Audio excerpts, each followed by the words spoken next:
Welcome, everybody, to Washington REIA here in May. Thanks so much for joining us. We're going to be doing something a little bit different tonight. We're hopeful, got our fingers crossed that everything will work, the technology will work. As I've said before, we are not CBS News or CBS Radio, even for that matter. So hopefully everything will go okay. But we first are going to start with something that is traditional with Washington REIA this year. We're going to start with a member of the month. You're going to see that video. And then we're also going to highlight a property of the month and pay special attention to this month. It's a strategy that a lot of you are interested in, but really have not employed. And I think as we go forward through this experience, as we come out of this pandemic, whether it's the next 2 months, 6 months, a year, I do think this strategy will come into play. And I think you'll be able to use it to make some money in real estate investment here in the DC metro area. So this will go on for about 10, 12 minutes. And then our little change this month, I'm going to come back live and give you my presentation live here on Facebook and on on YouTube and our Profitable Property channel. We encourage you tonight to give us feedback. If you have questions as I go through the presentation, feel free to go ahead and let us know what those questions are. Just like a traditional REIA meeting, feel free to interrupt me, and let's make sure that you understand kind of what I'm trying to get at tonight, looking back at different health scares that we've had in our country and exactly how that manifested with the market and the economy, and then getting in the weeds there a little bit, and then coming a little bit more current, things that are going on certainly in my business that I've talked to other investors, and how we can get prepared for as we come out of this, and how we can profit from some of this pandemic and what's going to kind of happen in the real estate market. So we're going to look back, then we're going to look forward. I hope you enjoy it. Feel free, again, interactive. We're going to throw out some questions to you. Feel free to answer those. So let's get started with a member of the month. This month, it is Libby Paulson that I think you will find very enjoyable. So let's get started with that. And we're off and running on May, Washington REIA.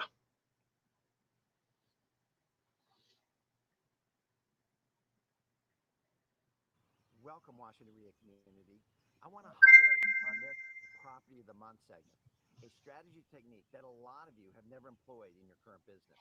As you know, this month we're going to be talking about disruptions. Disruptions in the economy and also disruptions in the real estate market. And no doubt there's going to be some pain. We all have to go through it. But something that is consistent in all these disruptions is that on the other side, if you will, as we get through this, there's going to be opportunity, and we want to be ready for that opportunity. This month, I want to highlight one of those opportunities. Now, I'm standing in front of a house that we're closing at the end of the month, and this is very similar to the one that I want to highlight. That strategy technique is called buying non-performing debt, buying notes that are secured against real estate. Folks, I believe this is going to be a big opportunity, maybe not right now, but as we go through this pandemic, there's going to be some opportunities to buy some debt. And I want you to know about it and learn about it. Now, the note that I own that I want to highlight here is secured against a house much like this one behind me in Landover, Maryland. At the time, the homeowner owed $200,000 on a house that maybe is worth $180,000, $190,000. So he was upside down. I contacted the bank. The bank wanted to sell this note and was able to sell this note. I bought that note for $120,000. After re-engineering the note with the homeowner, because he wanted to stay in the house, we were able to agree and negotiate to an $1,800 a month payment. Now, this gentleman has literally been paying me $1,800 every single month for the last 9 or 10 years. Now, it's a win-win. It's a win-win for me because I get a great return on my money. It's secured against real estate. And when I eventually get paid off, not only will I get the cash flow over these X amount of years, but I also get a nice lump sum. Because remember, I'm owed $200,000 and I bought it for $120,000. The homeowner wins. He's allowed to stay in the house. We engineered a payment that he could afford. His house has grown in value. His house is now worth close to 290, maybe low 300s. So when he refinances it or sells it, he will realize some good equity. So it's a win-win for everybody. Folks, you need to learn some of these strategies and techniques. If I can help you in any way, I'm more than happy to. By the way, if you have a property that you want us to highlight on Property of the Month here at Washington REIA, just reach out to me. I'm happy to hear about your deal and hear about how you are making money with real estate here in the Washington, D.C. metro area. Look forward to tonight's meeting. We're going to be talking about some great lessons that we can learn and some opportunity that's going to come before all of us in order for us to make some money as we walk through slowly and walk through this pandemic. So look forward to working with you more.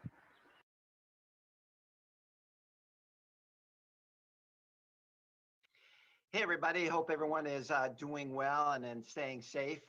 As many of you know, we have tried to highlight a member from Washington WREIA, and we started this this year, 2020, just so all of us can get to know each other, maybe on a little bit more personal level.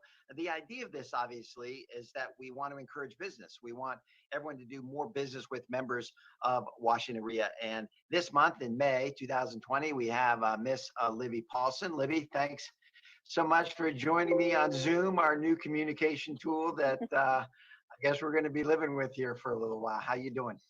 Good. Thank you for having me. Absolutely. So Libby, we talked a little bit before. Just wanted to ask you a few different things. Obviously, your name is Libby Paulson. For those who don't know, Libby is a stager, and she's worked with a lot of members of Washington WREIA. So maybe start out with that, Libby. Maybe however you want to take this little background, or maybe give folks out there a few benefits of staging. Okay. So I'm originally from North Carolina. I've been in the Maryland area for almost 30 years. It's hard to believe. And, kind of had You've been here since you, what, about 10 years old? Yeah. Me too. Exactly. And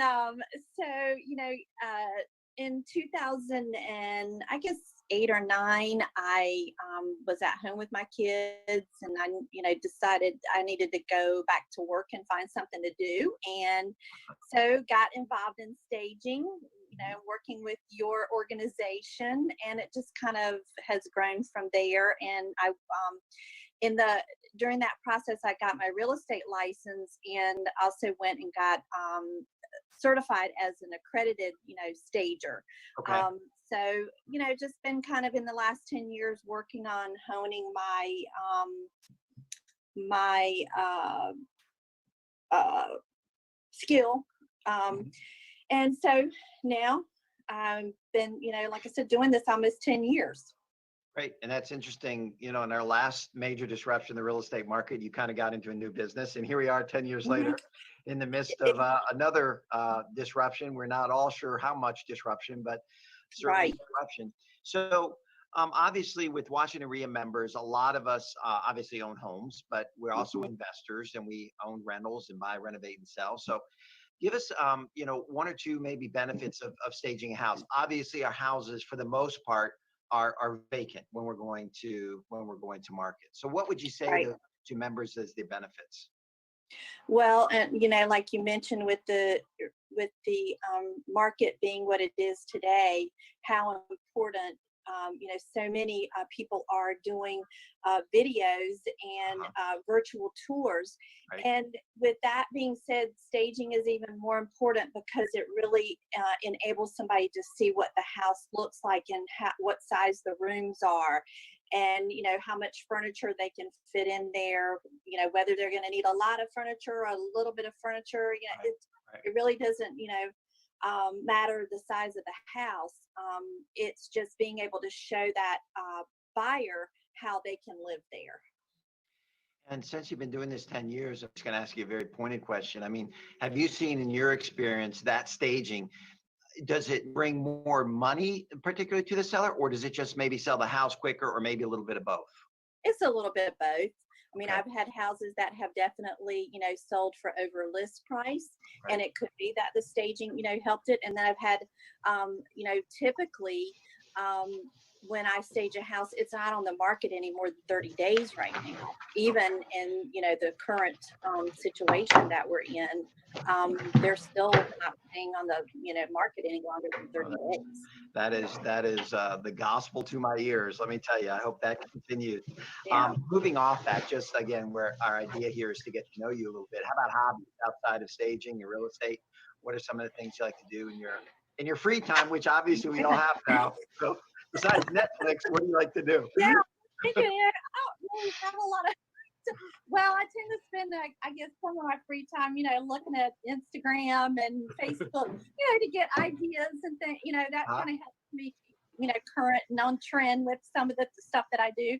But I was thinking about that a couple days ago, that I think one hobby I want to try to start doing, and it's not really a hobby, but I want to learn how to lay tile, because I need to redo my bathroom. So wow, you are ambitious. I thought that might be a cool thing to learn. Yeah. Hey, if you get good at it, let me know. We can hire you. Okay. We got plenty of bathrooms. Again, this is kind of a silly question for all of us now, but years past, where's your favorite place to go on vacation if you have a day off or you like to take off? I don't think any of us are going anywhere for a little while. Yeah, but I we haven't do. been on vacation in a while, but I do enjoy going back to North Carolina to the beaches there. That's one of my favorite places to go. Okay. So I'm guessing you're from the eastern part of North Carolina. That's right. Right. Very good. How about just words of advice for maybe a new investor? Now, I know you've been around enough investors and enough renovations and enough rentals to see, good and bad and indifferent. What would you say, maybe one or two pieces of advice for someone new, someone maybe renovating their first house? Because I know Right. you also advise folks on some of those things too. Mm-hmm.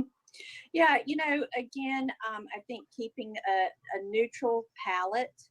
I think once you can find those things, the paint color and the tile and the cabinets and all that really works for you, 9 times out of 10 it's going to work for most of your, all of your other properties. Right. But I think also, again, going back to where we are today, I think a lot of investors are going to have to start thinking outside the box a little bit, because people are in their homes more, and I think they're going to be working from their homes more, and I think they're going to be looking for more special details, and it could be as simple as, one of the coolest things I've found lately is open the closet door and the light comes on. Right. That's really not that expensive to do, but it's a really, it's a cool feature to have. Right. Or maybe if you're doing something that's a little bit more upscaled, some type of coffee maker that's built in, because I just see people looking at their homes as more of, what can I get out of my home? What can my home do for me? Or, even going to some of the smart homes, you don't have to go crazy, but there's a lot of things you can do there too. Right. We still don't give people washer and dryer, so I can't imagine I would give them a coffee maker, but I get it. I understand.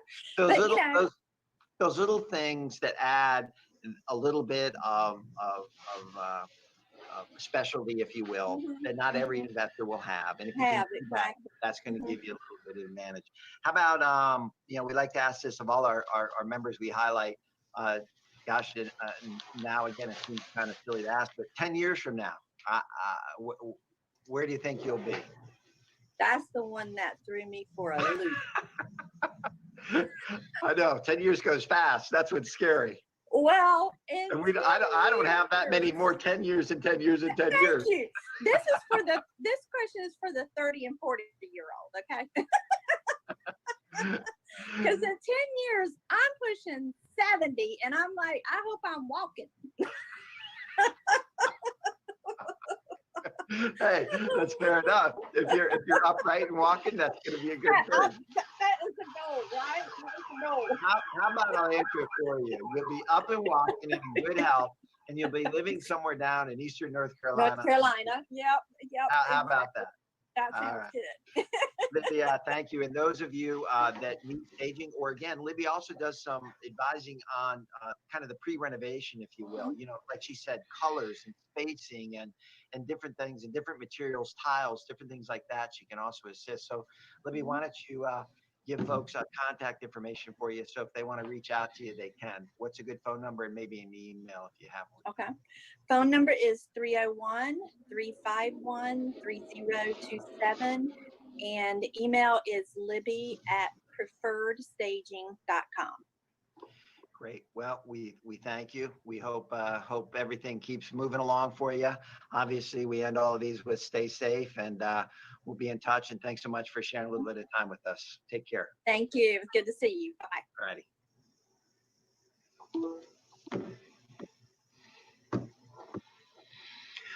All right. Well, it looks like we're back live with you all, and thanks so much for being a little bit patient with us as we get the volume and get different things correct. As I said, some of this is a little bit new, a little bit tricky to do, but thank you for hanging in with us. I do want to thank Libby. I think you all probably enjoyed her perspective and just her great smile and great attitude. If you can use staging, reach out to Libby. She is very good at what she does. I did have one question from Steve about the staging, about using smaller furniture. I didn't quite get the gist of the question, but I will certainly reach out to Libby and ask her about that. Basically, Steve, using staging can be a tremendous asset. You've got to determine whether or not it's right for you and the house that you're selling, depending on the area, depending on the layout of the house. But I have found using staging over the course of my career to be very beneficial, and it has worked to bring more buyers in. And I think more than ever now, it will bring in buyers through video and through pictures. So reach out to Libby if you have certainly have those questions. The other question I wanted to answer before I got started here is about the note, about the property that we talked about. And the question was, did I approach the bank or did the bank approach me? I don't know any bank that's going to approach me unless I have a relationship with them about buying notes. No, this is something that you can learn about reaching out to private holders of notes and also smaller regional banks. One thing I want to say on this, and I think I said it on the video, if you start reaching out to the Bank of Americas, the Chases of the world, the Wells Fargo, and ask them to buy a one-off note, meaning buying one note on a single house in the suburbs of Washington, D.C., they're going to laugh at you. They sell these in bulks of 100 to, $200 million, $500 million. So buying $100,000 or $200,000 note is not going to get their attention. So you really got to focus more on the regional banks, the smaller banks, the credit unions, things of that nature that hold mortgages on properties, and they will, in some cases, not all, but in some cases, they'll work with you, and you can buy these notes. And again, if you want more information on that, or you want to work with me on that, you want my stewardship or mentoring on any of those things, reach out to us. Certainly, the phone number and email will be online tonight. You get started. So let's move forward with our presentation tonight. Before I begin, I do want to let you know that Washington REIA is about four things, just real quickly. It's about education. We try to give you very practical things that you can work on in your business. We also focus in on resources. Again, I get lots of texts, lots of calls throughout the course of the month. I wish it was more about, hey, I got a great property, I want to wholesale to you. But quite honestly, it's using my resources, using other members' resources to help grow their businesses. Something as simple as who to use for carpet. I had an investor reach out to me recently and ask me about if I knew any window installers. So, but REIA members and communities like this can be a great resource for that. So if you need anything in your business, reach out to myself and other members, and we'll be happy to give you referrals if we can. If we know someone or know something that can help you, we're more than willing to reach out to do that. And you can do that obviously online as well as we can do that in person. The other thing resources, education, and then also just good old-fashioned networking. And again, I'm old school. Many of you know I like in-person contact. This is very difficult for me during this time, not to see all of you, not to reach out and shake your hand and maybe give you a hug, although I'm not a big hugger, my wife says, and network and just get to know people and understand people's businesses and see how we can help each other grow those businesses. But using this time to perfect your networking, to create your databases, to reach out and give value to your databases is fantastic. This is a great time to learn some of that. That will, amongst anything else, will explode your business by having a very strong network. And then finally, up on the screen, you see the last thing is belief. Belief that this business can work, belief that we're going to get through this coronavirus, belief that real estate investment is essential, and it really is. People need places to live, and there'll always be opportunity in my opinion, in the housing marketplace, if you will. So those are the benefits of Washington REIA. Tonight, as you see, we're going live. So if you have questions, please reach out to us. Let me know what you're thinking. Let me know how I can help you as we go through this. What I wanted to do tonight is I wanted to look back a little bit. I wanted to Take a look at other disruptions in the economy and disruptions in the real estate market. I don't want to go too far in the weeds, but as you read about some of these things and you understand some of the impact, it's very similar what's going on today. And so it can leave clues. It can leave ideas and things that are going to happen as we walk through this coronavirus. Now, again, the bottom line is nobody knows what exactly is going to happen, right? Nobody's going to know what the real estate market is going to do. And that's the biggest takeaway, by the way, is that honestly, I don't think anyone really knows. We all have opinions. We all can look at clues, economic data. We can look at history. We can look at the markets now. But quite honestly, it really comes down to the timing of this coronavirus, how severe it's going to be. Is there going to be a second wave? How are we as consumers going to react to that? And the need and demand for housing. So there's a lot that goes into this. But let's look back for a minute. I highlighted kind of three things that have similar aspects of this. And then I'm going to talk about the 2008 the Great Recession, if you will, and how I don't believe that has as much similarity as this that some people do. Number one is 2003. That's not too far back, but it was called the SARS syndrome. And this was really kind of isolated in Hong Kong. SARS, severe acute respiratory syndrome. Folks, this infected only 8,000 people, and there was 800 deaths, mostly in Hong Kong. The reason that I bring it up is that it was a respiratory syndrome, right? It was spread through contact. It was spread through literally 3 feet away from someone, and you could develop the SARS. And as you can see, if you got it, you had a 10% chance of not making it. So it was very, very serious, and unfortunately it was contained and it didn't turn into a worldwide pandemic. Now, some of the things that was interesting in Hong Kong at the time, the economy was growing, just like our economy here in February and January, fundamentally was in pretty good shape. The unemployment was down. Their unemployment rate had kind of plummeted and it was on a very good space, just like ours. We had historic unemployment rates as we walked into this pandemic. And then you take a look at what happened in the real estate. And what happened is what's happening, in my opinion, right now here. Their sales deteriorated, meaning the transaction volume during that period of time when SARS was kind of ravaging Hong Kong was literally disappeared. But what is interesting, the prices held.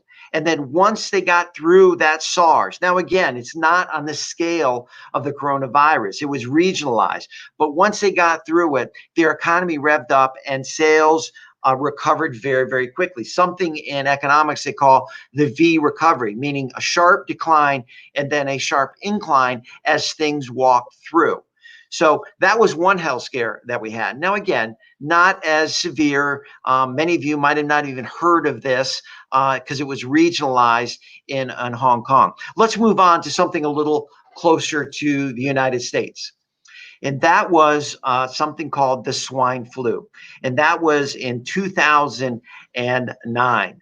Now, again, some characteristics of it. I want to give you a little bit of background. You can see on your screen. Again, localized. This was mostly in the South. Southern states predominantly had this swine flu.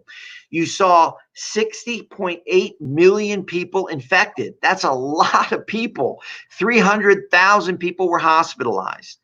We had 12,500 deaths reported. Now, again, when we report these numbers, and as you maybe research this a little bit more, you find differing things that kind of are reported. But from my research, I saw 12,500 was kind of the death total that they said here in the United States. Now, let's talk about that. Question to throw out to you. How many of you even have heard of the swine flu? Folks, remember, 60 million people were infected with that back in 2009. Excuse me, I have an itch here. I know I can't do that on live video. But 60 million people were infected. So how many people have even heard of the swine flu? Or how did it affect you in any way? Now, I know for myself, I remember distinctly, and I talked to Brenda, my wife, about this. My sons went to a private Catholic school here in Bethesda, and it's about 500 kids.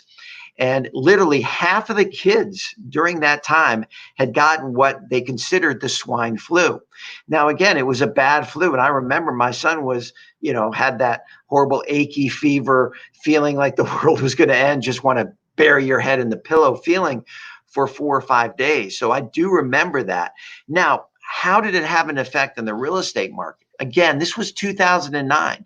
And if you come back with me, all of us remember this great recession, this contraction in real estate prices in 2008, I guess, the fall of 2008 is when it started, the contraction, if you will.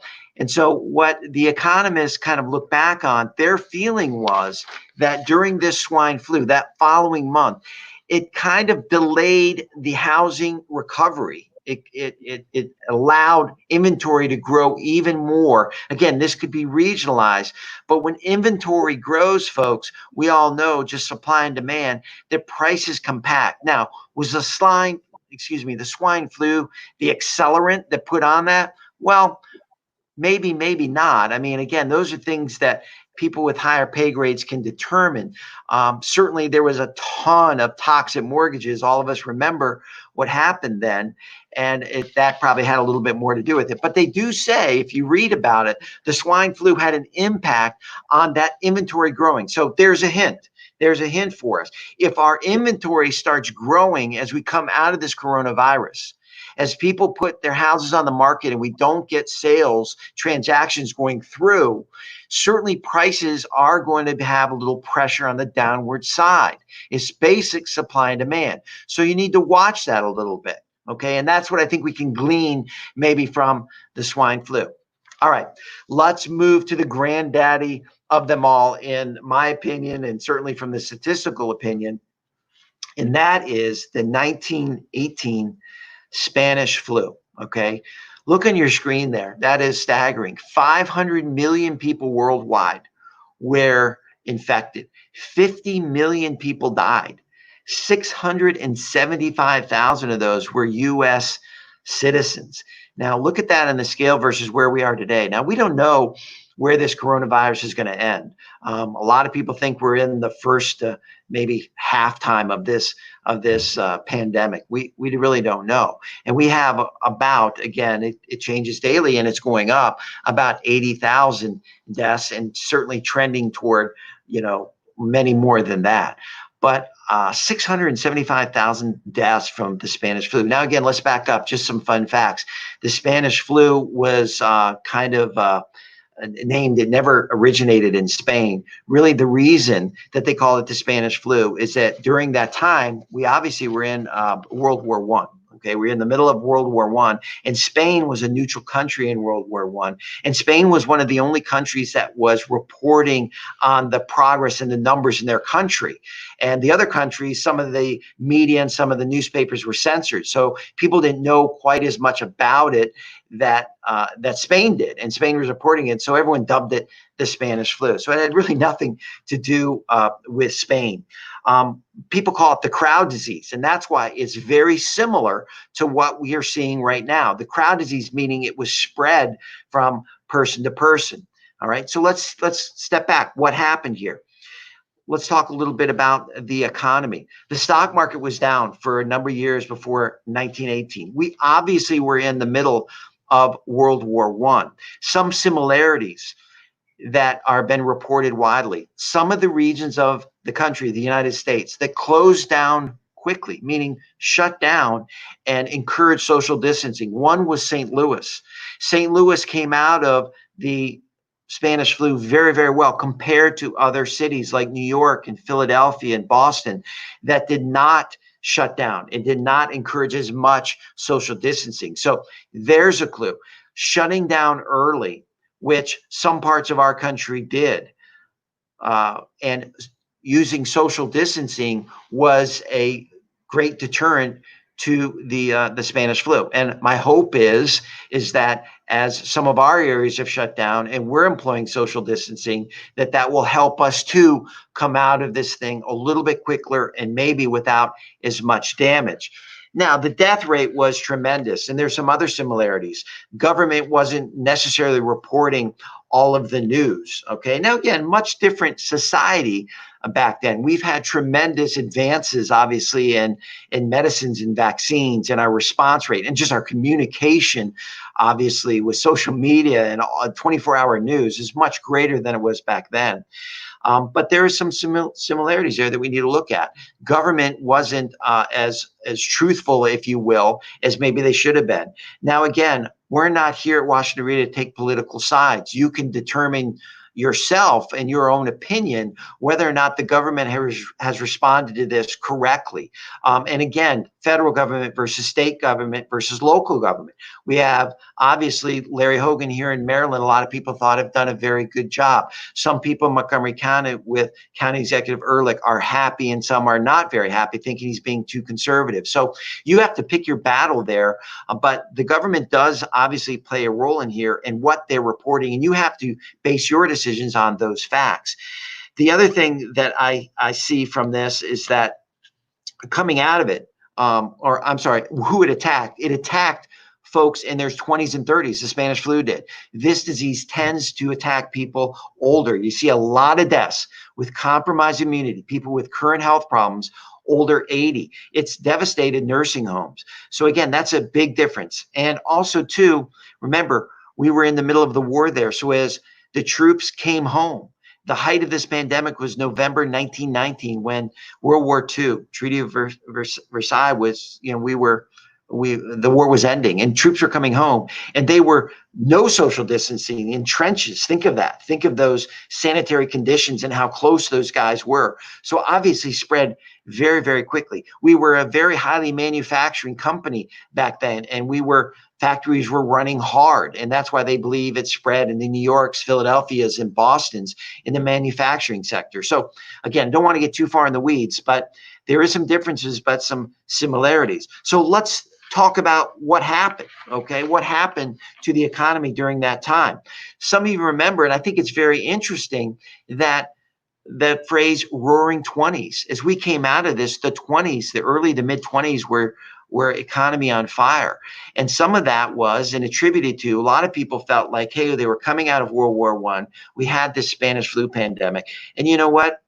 We're just going to go for it. We're just going to say, what happens, happens. And we're tired of not living. And folks, we're seeing some of that today. I'm going to kind of draw some parallels here in a minute. The other thing is we saw the government had a huge role back then in propping up the economy. Obviously, they were producing all these goods for the war, and that production, that need for supplies, need for things, help the economy in a time of contraction. And we need that. And I think today we need that. Whether you're on the conservative or liberal side of government, I think everyone, and I think it was bipartisan, that the government needs to play a role in propping up this economy. And we need that help as we contract and we go through this incredible disruption. The other thing is liquidity in markets to help bolster lending. We're seeing that here today with the Fed. James Powell was on last night in 60 Minutes, a great interview, where we need the Federal Reserve to help our institutions keep the liquidity, keep lending. So if there's demand for housing, there's loans to buy those housing, and we need that.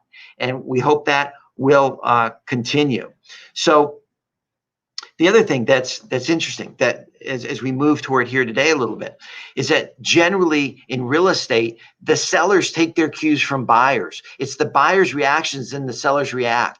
In this time here, in this spring market of 2020, we're seeing the opposite. We're seeing sellers react, okay, by literally taking their houses off the market. We're seeing them remove their properties off the market, and that's reducing inventory, which we talked about before, is propping up that real estate market. So you have low inventory, low interest rates, you have liquidity in the market through the Fed, you have the federal government pumping in some stimulus, and that's why the real estate market up to this point has been honestly pretty good. And we're going to talk about that here in a minute.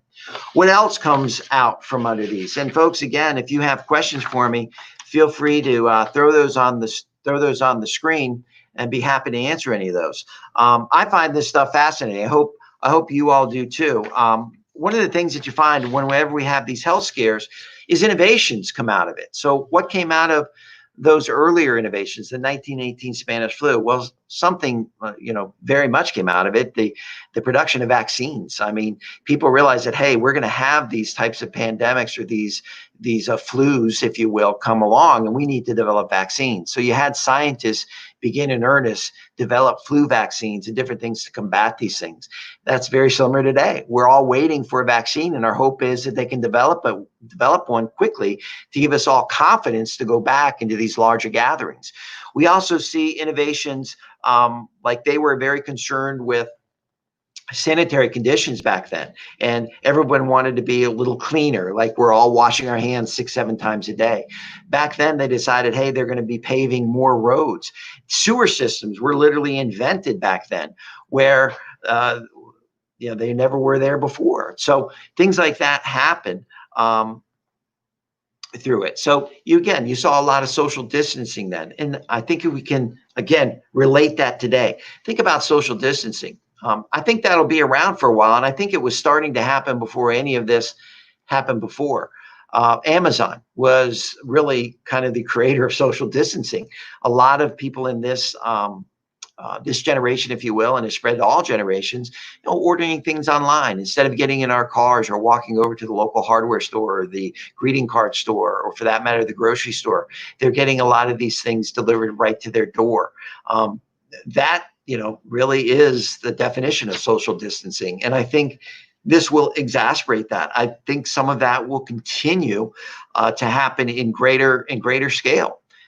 So we're going to have to adjust to that. Think of some of your kids. If you're like my boys, I have a 21-year-old and a 17-year-old, hard to believe at this point, but as they were teenagers and still a 17-year-old, lesser degree the 21-year-old, again, just the interaction with their friends through the computer and through gaming and through talking on the computer and laughing and sharing jokes. And again, as I grew up, and as many of you, again, I'm obviously older, but a lot of you experienced the same things. It was getting together with neighborhood kids and going out and shooting baskets, or playing kick the can, or getting together to go bowling, or whatever you did socially.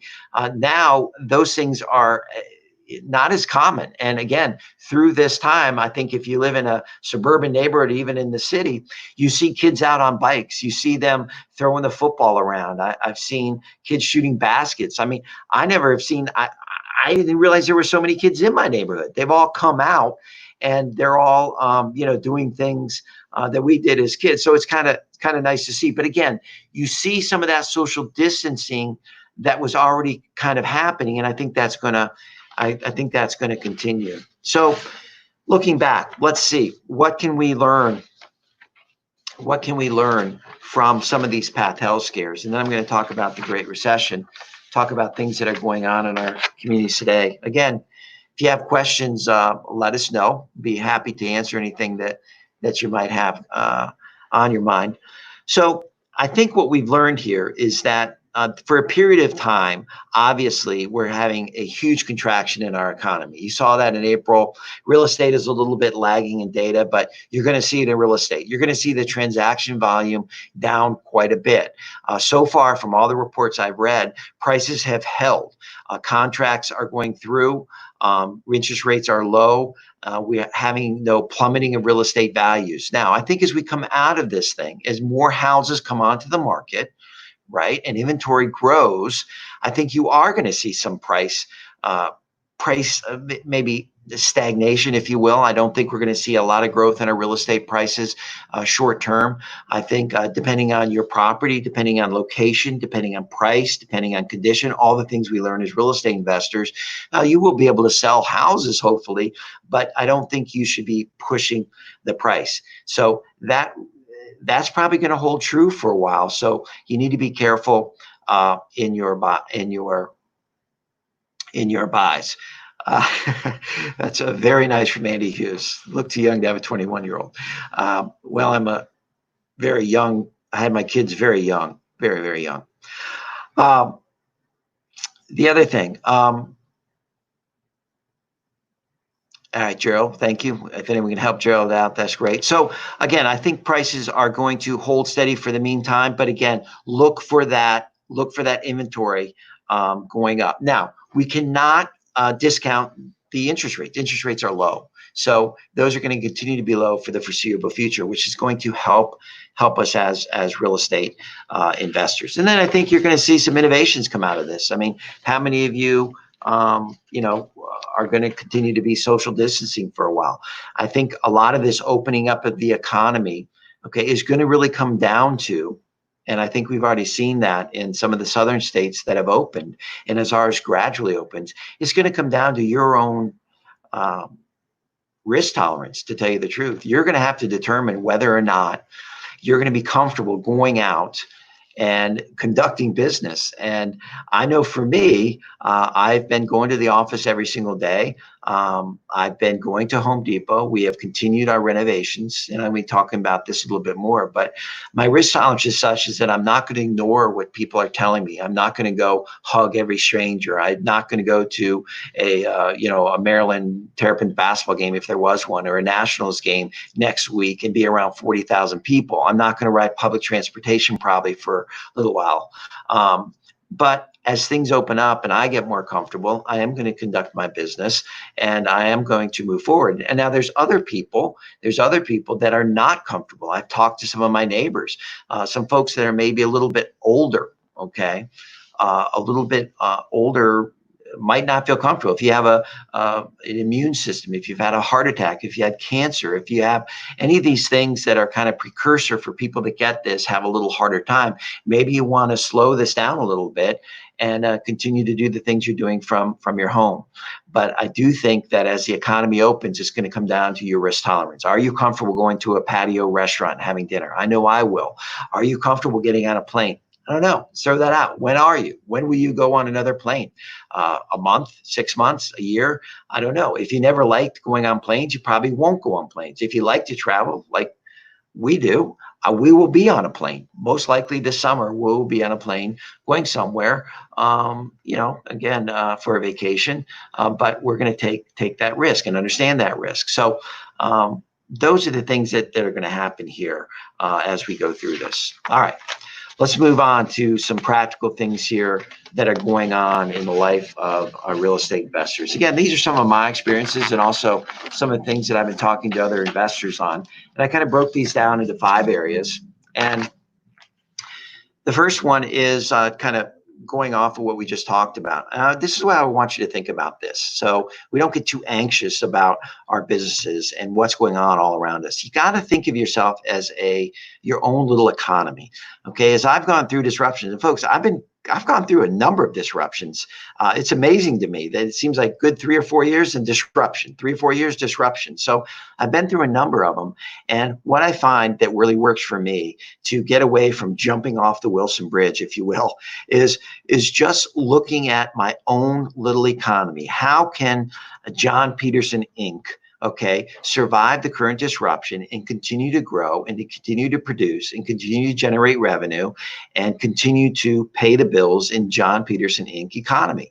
And you should look at that the same way. Okay, what can you do to encourage and to stabilize and to keep your business going in order to make sure that your economy is doing okay? And kind of just mute yourself and don't focus so much on what's going all around you. Remember, real estate is localized. Real estate segments are localized. Now, I do believe the commercial real estate sector is going to take a little bit of hit. I believe if you own 24 Airbnbs on the coast of Spain, you might be in trouble unless you have a lot of cash saved. I do believe that, different types of real estate are going to be a little bit harder hit. Cities that rely heavily on travel and tourism, the New Orleans of the world, the Miamis of the world, are going to be a little bit harder hit. We have something here that's very, very powerful, and that's the federal government, and that is not going away. Okay, it's not going away. So I think this area is going to come out, and we have traditionally come out okay. But think of yourself as a little economy. And so again, some of the experiences recently, locating and buying, okay, properties now. If you're looking to buy, renovate, and sell, you're looking to buy a long-term rental property. Finding property with multiple exit strategy, to me, is the way to go. Now, what I mean by that is, as we walk through this, if you come across in your marketing and you find a good deal that you would normally do, meaning the spreads are there, the renovations budget's there, the rental rates are there, the analysis is solid in your mind that you've done, okay? As long as that property has double exit strategies or multiple, I think you're fine. Meaning, core of my business, a lot of you know, is buying, renovating, and selling properties. And we keep properties for long-term investment. That's been my 2-minute pitch forever. But I am really focused on properties that I can buy, renovate, and sell. But if I can't sell them, okay, if the market craters, if the market slows down to the point where it's really difficult to sell anything, I can at least turn that property into a short to medium, maybe long-term rental, which would either cash flow or be close to cash flow. So I'm staying away from maybe a $570,000 purchase in Petworth that needs $180,000 renovation that I'm hoping to sell for $900,000. Folks, if I go through that process and I can't get that $900,000, I can't really rent that property, refinance it, make that property work for any period of time without tremendous negative cash flow. And how many of those can you really handle? Sure, you might be able to handle one. You might be able to handle two. But if you have 3, 4, 5 of those things going on, that could sink you quickly, okay? The other thing is structure. So number one, I'm looking for properties basically that if I can't sell, I can rent short term. That puts me into generally the first time home buyer category, which I enjoy anyways. So that's where I want to be on my buys here for the next 4, 5, 6 months that this market plays out, probably till the end of the year. The second thing is, it's just the structure. Maybe you look for more owner financing. Maybe you talk to your lenders, get a little flexibility in that financing. So you really have to be cognizant of how you're structuring that deal. I had a recent experience. I had a property that I had under contract in Silver Spring. And I talked to my private bank. We've talked about this. Now, again, if you need help with private banks, reach out to me. More than happy to help you and mentor you on that and set your private bank up. I reached out to one of my private bankers. He's an attorney, okay? And we talked about the property. I gave him the parameters. He said, great, no problem. I can fund it. So I was great. You know, we did our dance and we came up to agreeable terms. And about 3 to 4 days before I was supposed to close, I called him back or emailed him, said, I'm ready to go. Here's the attorney. Go ahead and be in contact with him for the paperwork and the wire instructions, so forth. And he called me immediately and he felt really bad. And I knew the conversation was going to be bad when I heard his voice. He said, John, I don't know how to tell you this, but I don't have the money to fund you. I just got a margin call. Okay. I just got a margin call for my stock accounts. This was kind of late March, early April, where, you know, things were going to kind of haywire with the stock market. And he got a margin call. And I said, listen, I understand, no problem. Put me in a tough place, but thanks for letting me know immediately. And then I immediately went into mode of who else do I have to fund this deal? Quite honestly, I thought about a few hard money lenders that I know that I was going to have to pay a little bit more than I wanted to. I also talked to the seller and I said, listen, this is a situation. My funder, who's very reliable, came into a snag. I'm going to need another week or two to fund this property. It should not be a problem. I'll put up a little more earnest money deposit, and will you delay the settlement? And they were fine with it. They actually delayed it 30 days, which in turn gave me a chance to reach out to other people in my private bank, people that I know that have funded properties for me before. And we arranged financing and went to settlement, and it was not an issue. But my point is here is that make sure you have, you know, some backups. Make sure that private bank is solid. Remember, this is affecting all of us. This affects everybody. And so don't assume that that money is going to be there. Make sure that you have, you know, some backups and some plans, some flexibility as you continue to buy some properties here as we go forward. Let's talk about renovation a little bit. The renovation part is interesting. Number one, just a really quick, in my mind, funny story. We are completing a property. I called up Best Buy, made my order online. They were supposed to deliver a range, a very specialized range for this particular property, particular space. Now, as this thing has occurred, I have stepped in to facilitate some of the renovation. My contractor's been very busy, so I haven't been quite as busy. So I've stepped in to being a junior GC, meaning meeting some subcontractors, meeting some vendors, trying to keep us going because we slowed everything down. Okay, we slowed everything down.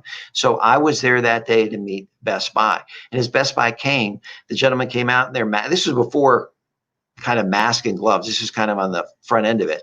But Best Buy decided overnight not to deliver into the house. They would drop your appliances off at the curb.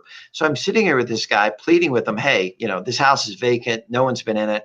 Come on. And usually I can talk people into these things. I mean, I was shocked. The guys just kind of dropped it there and said, good luck.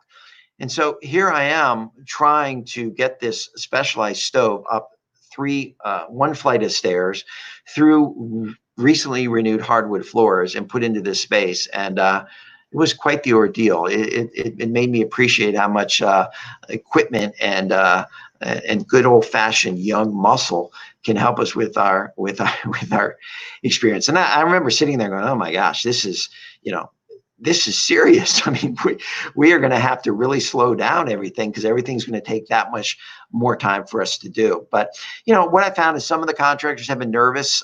They don't want to, again, all this depends on your own personal place in this virus, right? I mean, some folks are more susceptible to the virus. Some people are living with more people in a particular house. Some people are living with older maybe parents or grandparents, so they don't want to bring it home. So everyone has their reasons for being cautious, and I understand that, and I respect that.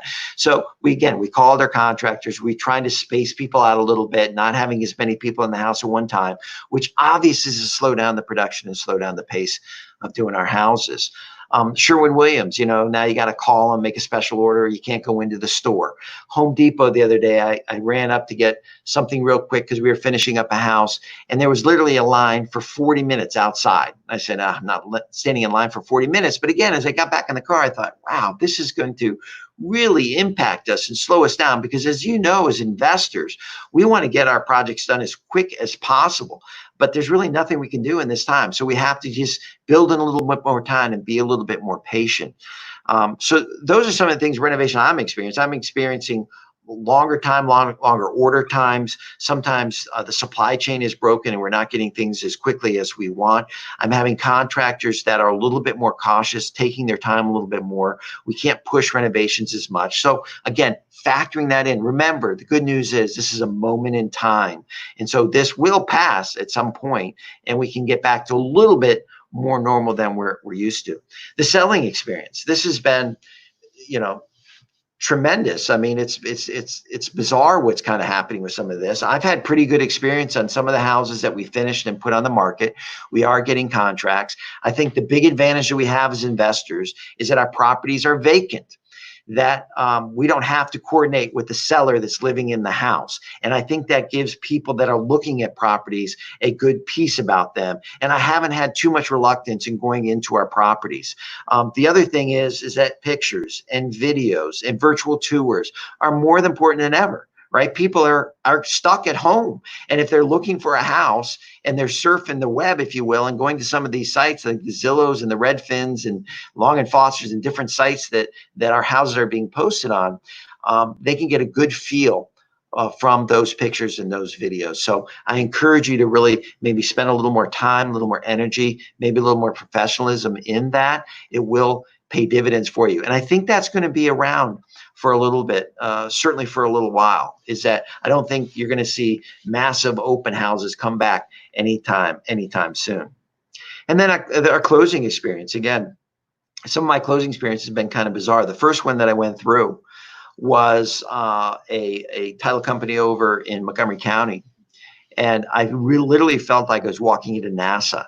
I mean, I had to go in there before I walked in the office. They double gloved me. They double masked me. They gave me goggles. I walked into this room that was like bubble wrapped. I mean, it was crazy. I was the only one in there. There was plastic sheeting everywhere. There was holes in the plastic sheeting that I'd reach my arm through to get a pen, sign it, and then give the pen back, reach my hand back. I mean, it was quite the experience. I think it was just the attorney being super, super cautious or super, super nervous. It was crazy. And then when I went back, they would not wire me the money. Had to go back the next day. Had to go through the same routine. They handed me this envelope and plastic sheathing. I mean, it was it was a lot to go through. But obviously, I was willing to go through it because there was a check on the other end of that, and you need to go through it. The other experience I've had too is remote closing, and I'm not a big fan. As many of you know, I love to go to closings. I love to meet the attorney. I love to network during that time. I generally like to meet the buyer. I like to give them a good send off. I like to meet the the realtor that brought me the buyer in case they have other buyers for other properties or other things that, let them know what I do, and maybe they come across leads. Again, as I said, networking is a big part of this business, but these remote closings are fine. I understand the need for them. The challenge is some of the communication. Things don't get communicated to buyers. The realtors fall short. The closing attorneys fall short. I had one recently where we literally closed on a Friday. The buyer didn't realize that they had to package everything up and FedEx it to corporate headquarters in order for anyone to get paid. That took another 4 or 5 days, 6 days. And remember, they're in the house during that time. And who knows what might go wrong or might, if they change their mind and decide, hey, after living in the house for 4 or 5 days, we don't want the house. We're not sending back the originals. So it can lead to all sorts of issues and problems. But I do believe as we go through this and some of this is worked out, and now that I know that, I'm going to make sure that I'm communicating a little bit better with everyone to make sure everyone understands what their role is. And I think that will get a little bit smoother. So it's been quite interesting the last few months. We've had a number of closings. We are renovating houses. Things just seem to be a little bit slower, a little bit more cumbersome, but things are happening. And as I've talked to other investors and other people too, I'm definitely seeing that happen in their businesses too. So just, some of the questions, if you have a question, let us know. Something I would just throw out. What do you, in your business or in your experiences, do you see a change or innovation that will survive this and become kind of normal in the pandemic, during this pandemic? Do you see something that's going to kind of shift us that we're going to adapt and adopt, if you will, in the going thing? Russell. All right. How would you comp a house if 6 months from now the price may be substantially? Do you use tax assessments, the price you could buy in bankruptcy, or price of houses 6 years ago? Hey, Russell, I know you're, and again, I'm going to tease you a little bit, Russell. You're a little bit of a doomsdayer. You think that things are going to cascade downward, and 6 months from now. All right. So you're going in to buy a house. I'm guessing that you're going to buy, renovate, and sell. This is what I would do, and this is honest, and this is what I'm looking at. Certainly, you don't want to build in any appreciation, and I think a lot of investors over the last year, 2 years, 3 years are buying deals that they believe once they finish will be worth more than they are today, even if that's 6 months from now. Certainly, as we go into a spring market, traditionally the spring, April, May, June, our prices are actually a little higher. And in the last 3 years, you've seen July, August, maybe let's say August, September, our prices have gone down a little bit, and it's taken a little bit longer for us to sell houses. So if you're buying a house today, I certainly wouldn't build any expectations you're going to get any more than it's saying today. Let's check mark that off, so we already know that. And how much would I decrease it? Well, quite honestly, I'd probably take about 5% off. That's really kind of what I believe. Again, it depends on location, depends on price point, depends on some of the attractiveness of that property. If you're dealing in higher end properties, I would probably discount that substantially more. If you're in first-time home buyer neighborhoods, let's say in Montgomery, Prince George's, Prince William County, any first-time home buyer communities, I think if you kind of reduce 5% or so, you should be fine. With the caveat that I said before, if that doesn't come true and you can hold that property as a rental, I think you will be fine. I think you'll be fine. I do not see prices cratering. We just don't have evidence of that. 2008 was not a health scare. That was a financial disruption. We had a ton of toxic mortgages in our system. We don't have as much of that right now. The fundamentals were pretty good going into this year. A lot of people thought these would be record years for them in the real estate industry. So I don't think you can put that down that much. But again, you have to do what is right. If you can get a house that sold 6 years ago and still make the numbers work, go for it.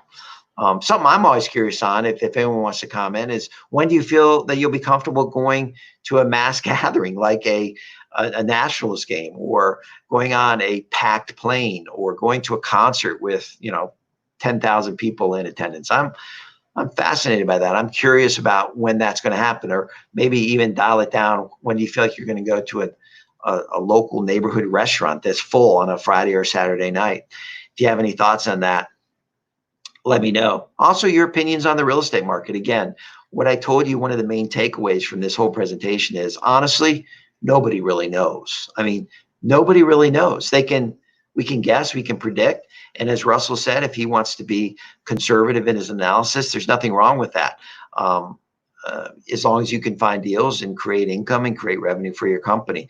But we do have to make our best guesses and look at the facts and look at the fundamentals and look at some of the extra strategies and how we can make money and make good decisions now as we go forward.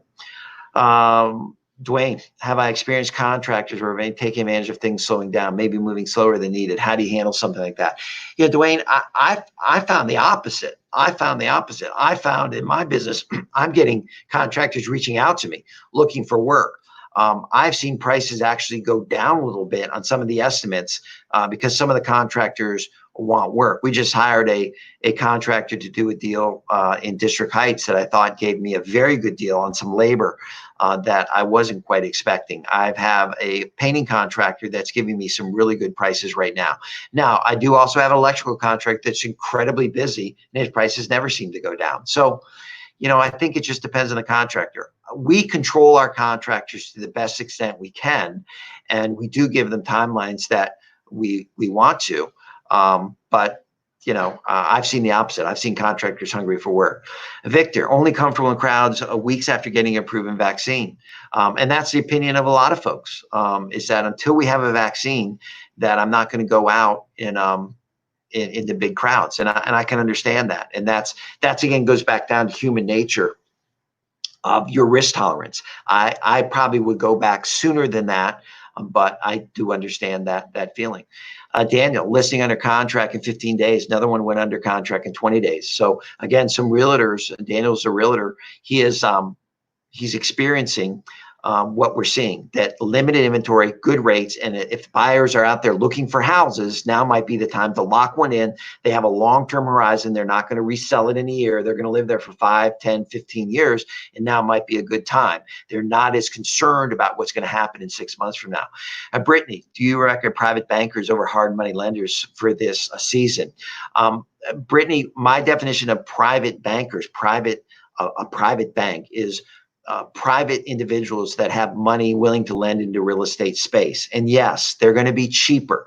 You're going to have a longer term relationship with them. There is a role for hard money bankers. I've been a hard money banker and I still do lend quote unquote hard money, but having a source of capital that's not cheap. I mean, you're not going to borrow it, at least in my experience, at 4, 5, 6%. Now, I know some investors do pretty well in negotiating the rate of return, but I'm talking about no points, no outside fees, money that on a phone call will be there for you, ready to take down a deal. That's my definition of private bank. And it takes time to nurture that. It takes time to set that up correctly. And once you have that, you'll have available capital ready to deploy when you find a good deal. And believe me, as we come out of this, and there are deals that are going to come through this, they are going to come sprouting out. People that I'm already hearing it from other investors. Gary McKeithen, someone that's listening today, had a deal that maybe come out from somebody that couldn't afford a couple mortgages. That's going to be common. And again, we're not there to take advantage of folks, but if there's a solution for us to offer them to still have an opportunity to have a good investment, there are going to be those opportunities. So having that private money, Brittany, is going to be important. Having that access to cash, available liquidity is going to be important to take down some very good deals as we go forward. So I think that will be the case. Well, folks, summing this up, I hope you enjoy it. We've been on here for a while. I hope this went pretty well for you. And I hope you, again, learned a few things that you can take away. The takeaways from the past pandemics, the past health scares, the past disruptions in our economy. It seems like there certainly was contraction. There certainly was a period of time where things slowed down dramatically. And we're seeing that now, I mean, to a great extent.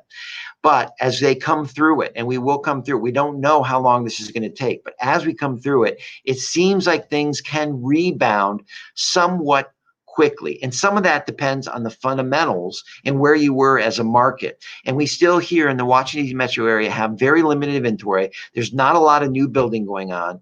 And there are an influx of people that are looking for good quality renovated houses at good affordable prices. So I think as long as that holds, we're going to be okay. If you see inventory spike tremendously, you're going to see prices come down a little bit. You just are. And if you see investors or homeowners pricing their properties too high, the market will correct that.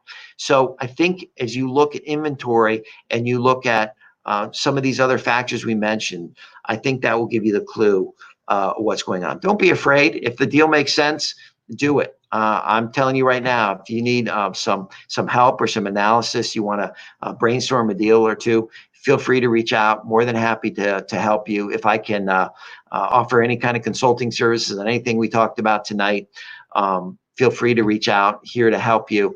We are buying. I am looking for deals currently. We do have available capital. So if you have opportunities to wholesale properties to us, if you want to partner on a deal, reach out, let us know. Again, thanks for joining us tonight. Look forward to the summer. It's going to be interesting one way or the other. It's never going to be boring as we walk through that. Stay safe, stay healthy. Thanks so much for your support and your encouragement to me. I really do appreciate it. And we will talk to you real soon. Take care. And I look forward to talking with you real soon. Take care.